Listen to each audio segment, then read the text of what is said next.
Hele, jo, hele, prostě počkej. Ne, já nepůjdu. Hele, pojď sem. Já jsem totiž něco vymyslela. Prostě, jakože byla fakt jako strašný boháček. Prostě fakt, máme hrozně velký boháček. Počkej, jen to musím říct.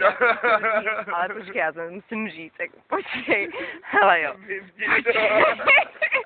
Hele, počkej. Já jsem vymyslela, že prostě jako, že... Nebudeme nic.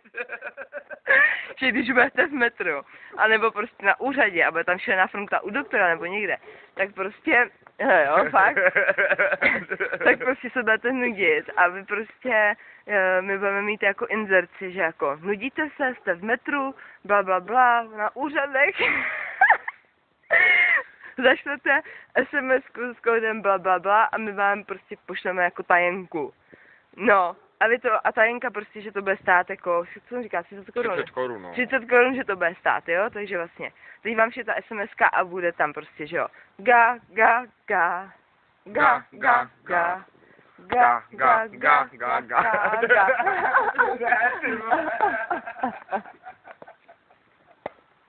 Hele, no a vlastně mi budete muset uhodnout.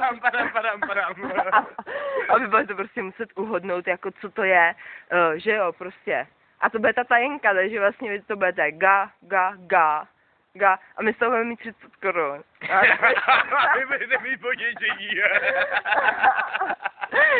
Že to je dobrý, ne? Můžete být nějaké menší. Prostě ga.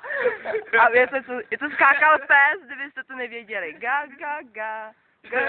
Skáčou 3. A vždycky bude ga, že jo, takhle, mezera, ga.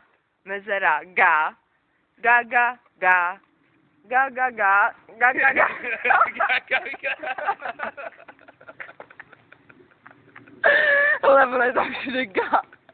Jako kaka. Kaka. Ale